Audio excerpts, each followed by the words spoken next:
As transmissões esportivas pelo rádio em Sergipe foram revolucionadas e entraram numa nova era depois que o padre Luciano Duarte convidou o jornalista Raimundo Luiz para implantar o departamento esportivo da Rádio Cultura de Sergipe. Até então, as tardes de domingo em Sergipe eram marcadas pela retransmissão de jogos do Campeonato Carioca e do Campeonato Paulista.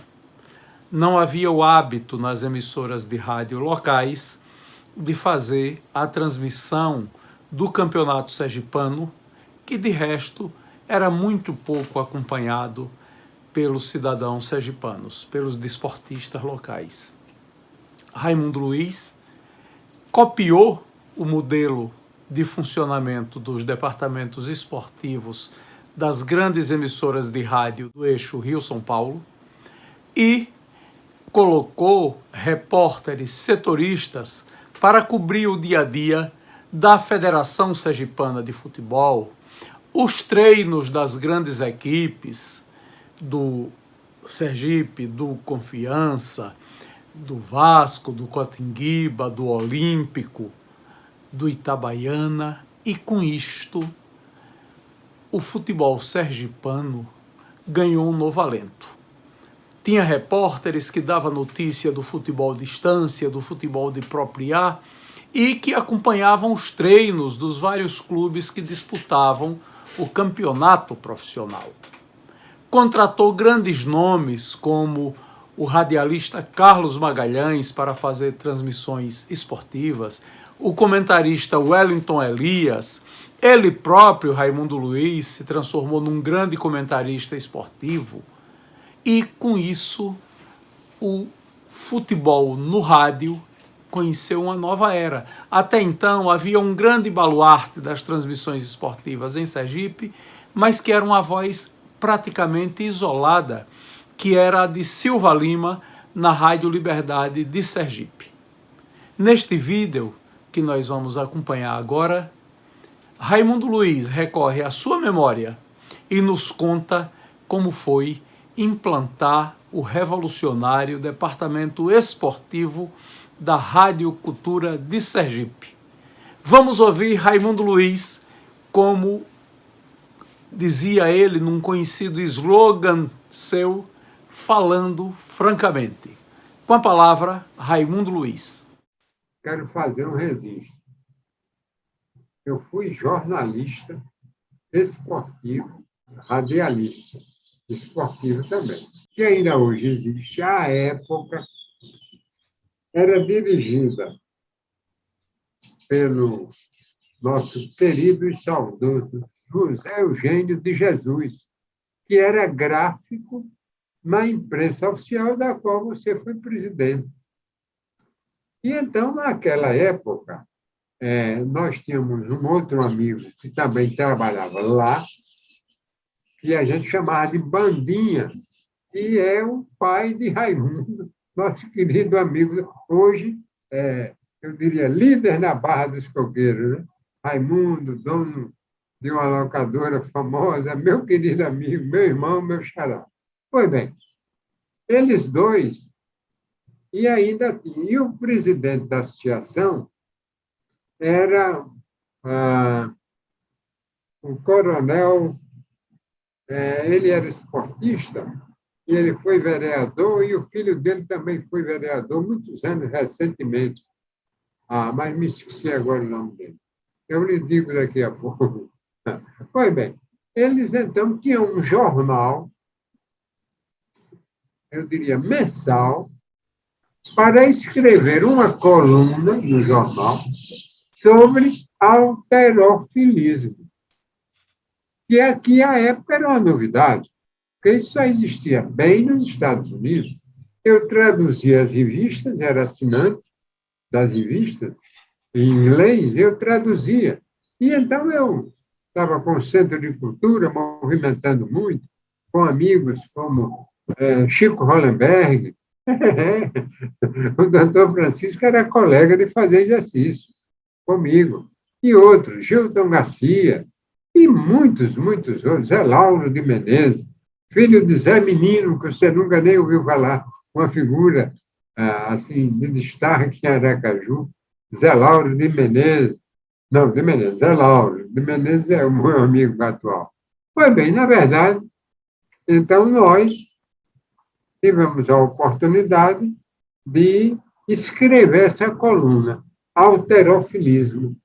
E isso, eu diria, antecede a minha ida para o jornalismo esportivo. Aliás, é um dos motivos também que eu fui convidado. Eu era um desportista. O Luciano disse, estou com um aluno aqui que é desportista. É uma pessoa que ele cuidava muito da minha alma. Ele todo dia perguntava como vai sua alma. E então, Raimundo, você vai me ajudar lá? E eu fui, com muito prazer. Fizemos a equipe. E aí, a resposta, para completar, é o seguinte. Naquela época, o rádio, no domingo, você ouvia a retransmissão dos jogos do Rio e de São Paulo. Os clubes daqui não tinham espaço. Em rádio nenhum, ninguém falava. Nada.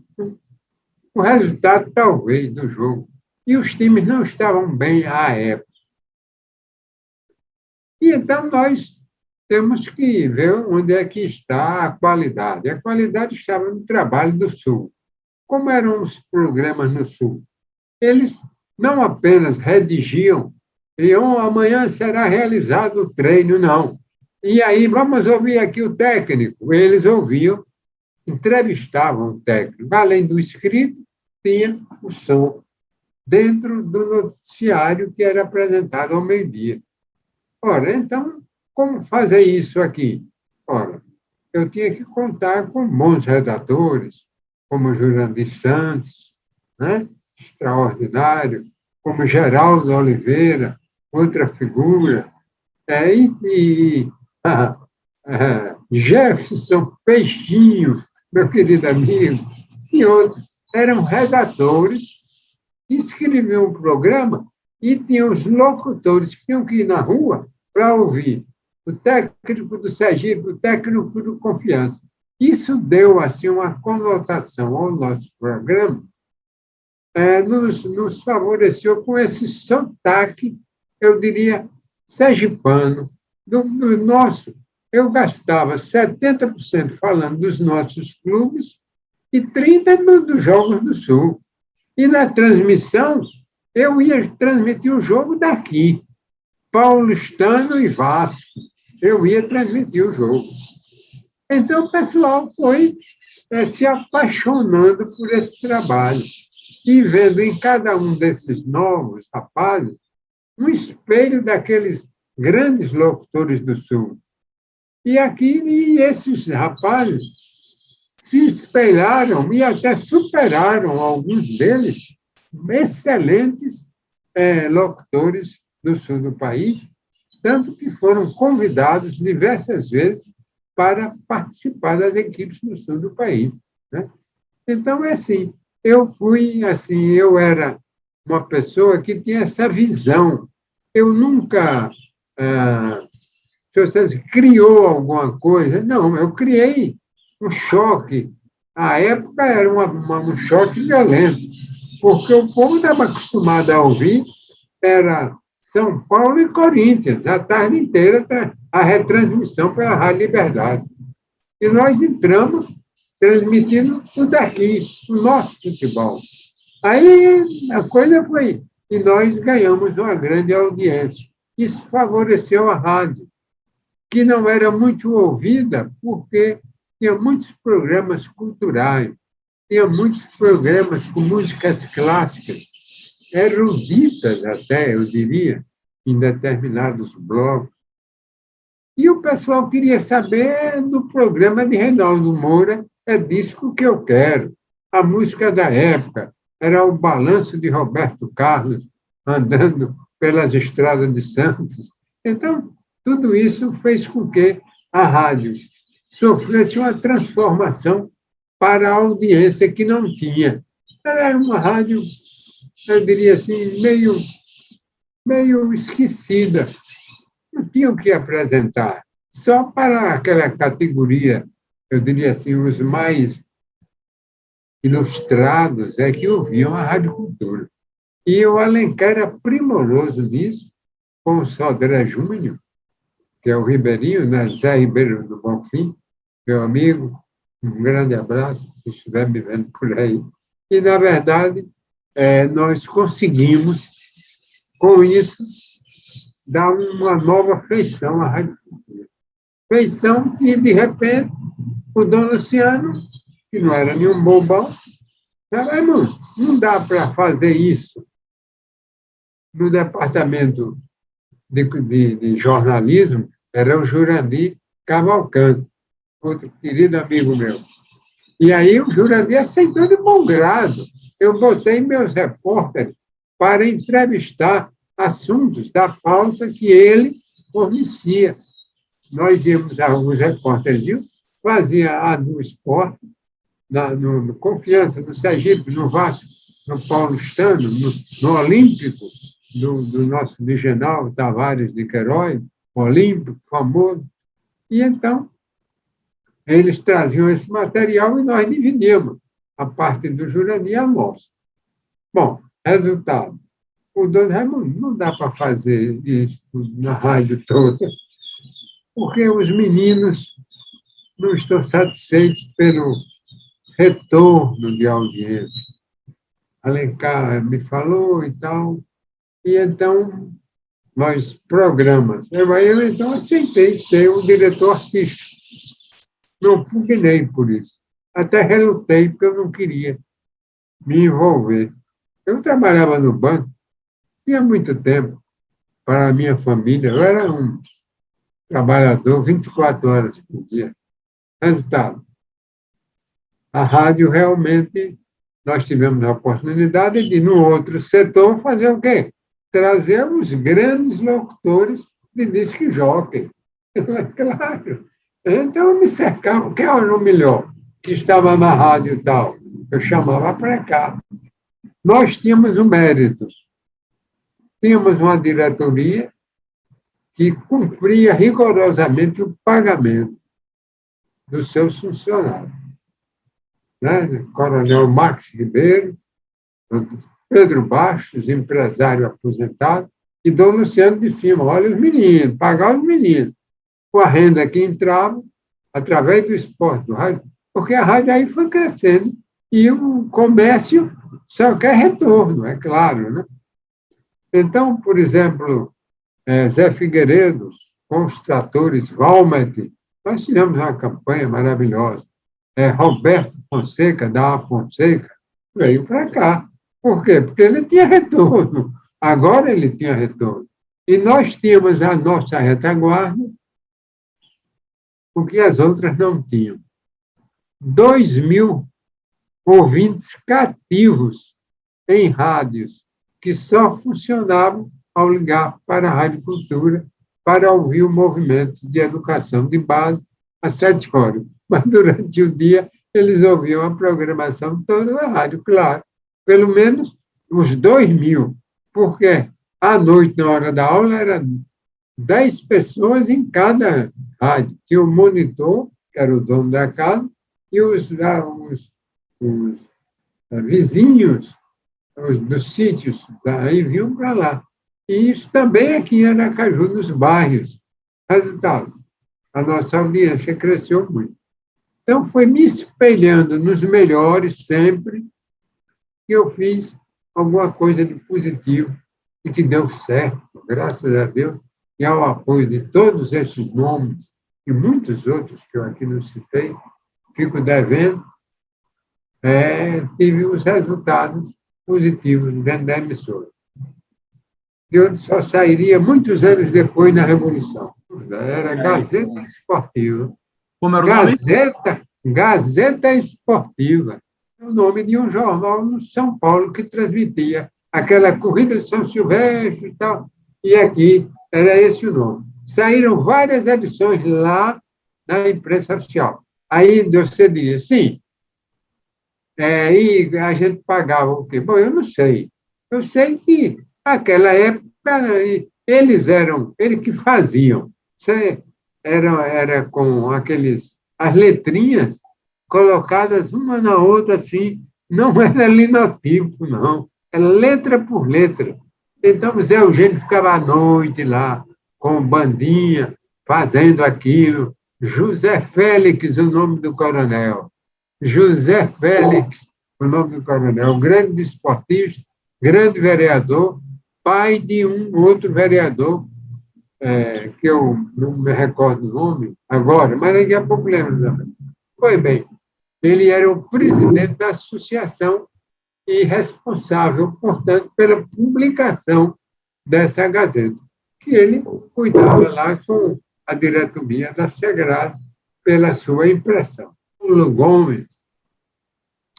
Paulo Gomes, grande narrador.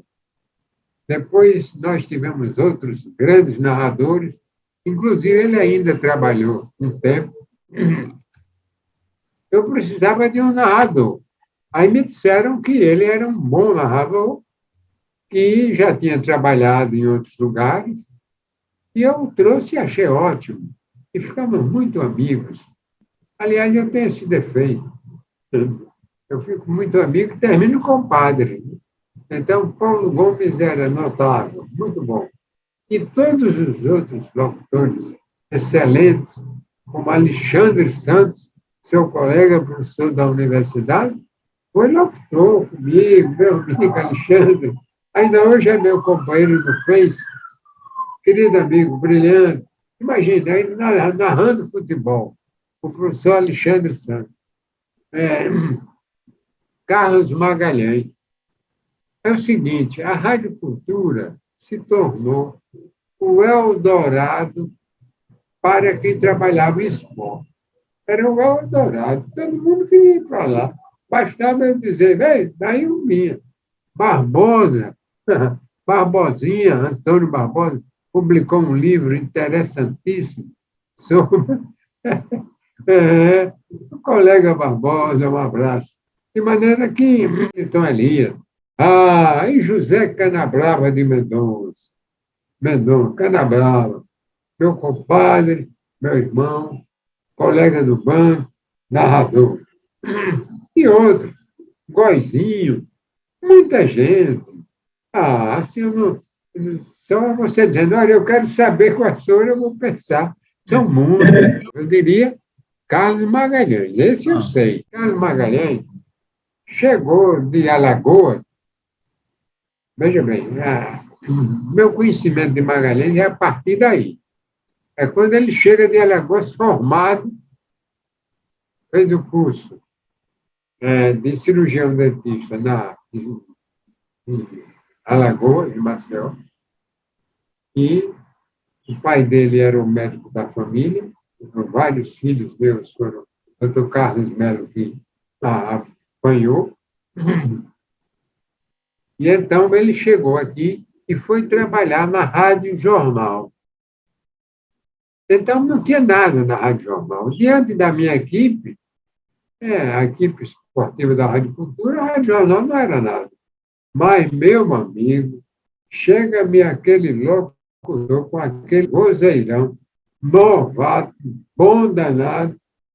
Eu aí mandei um outro colega, você conhece Magalhães? Eu conheço. Mas, pergunta se ele não quer vir para a equipe da Rádio Cultura. Claro que ele queria. Claro que ele queria. Então, é assim. Quem era bom, eu trazia correndo para cá. E sobre isso, eu sempre conto esse detalhe, não sei se serve para os seus, o que você está pretendendo. Eu tinha uma equipe de locutores comerciais na Rádio Cultura, de um nível de timbre de voz igual. Tanto fazia estar Hélio Fernandes, como Mendonça, como Acival, como Reinaldo, porque o anúncio não era tocado, não havia jingle, era lido, né? você deve comprar material de construção a Fonseca. Aí era um anúncio que o locutor, durante a apresentação, entre uma música e outra, ele falava. E a voz era a mesma. O timbre de voz era um vozeirão. Era uma rádio de alto nível. A Rádio Cultura chegou a um ponto assim que ninguém falava em outra rádio. Mas, a essa época, eu cometi, eu diria assim, uma falha. Mas é que eu não tinha como fazer. Com a equipe dessa, me chega Gilvan Pontes, amarelinho lá do interior de Japaratuba, o Dom, o padre da paróquia, recomendou a direção da rádio, que o menino era bom, falava no serviço de alto-falante lá, e que fizesse um teste para ver se ele vinha morar em Aracaju. E ele veio fazer o teste, e no dia eu estava lá. Eu fui fazer o teste com ele. E botei o gravador e botei ele para falar, uma voz boa. Mas não era Gilvan de hoje. Era um Gilvan calouro para entrar numa equipe de monstros. Então, não tinha condição. Ele era muito bom, mas não dava para ser incluído ainda naquele nível. Ele não era ainda daquele nível. Chegou, e deve até ter ultrapassado, talvez. É muito bom, eu adoro ele. Meu amigão. Ele reclama disso a vida toda. Então, eu disse, ó, meu filho, rapaz, você tem muito futuro, mas vá para a rádio difusora. Eu vou lhe recomendar. Aí você começa por lá. E depois, se eu tiver aqui um lugar, eu lhe chamo. E você pode se inserir nessa equipe de monstros que eu tenho aqui. Ele então disse, você me reprovou. Ainda hoje ele reclama disso. Mas eu não o reprovei. É que eu tinha uma equipe, um elenco, onde àquela altura ele não poderia ainda adentrar. O Wellington é meu amigo antes de nós trabalharmos em rádio.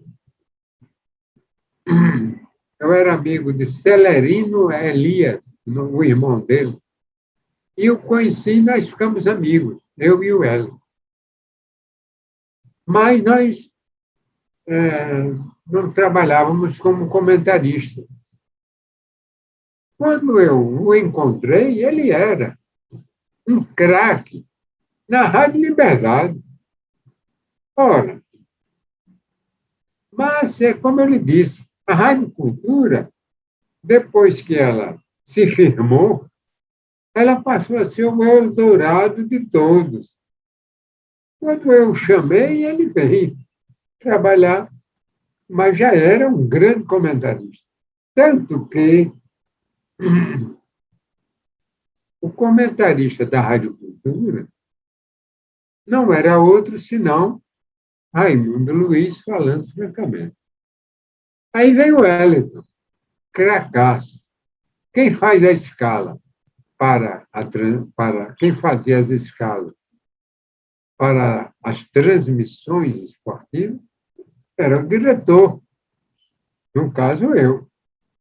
E então eu colocava nos jogos principais, junto a Carlos Magalhães, naquela época. Aí, meu amigo, era assim, uma audiência esmagadora. No estádio, você ouvia o som da Rádio Cultura sobrepujando, as outras, eu diria, sobrepujando, não, era só o que se ouvia quase. Muito bom. Mas eu tinha, eu digo a você, esse mérito, ou então esse defeito. Foi bom, eu queria que tivesse junto de mim.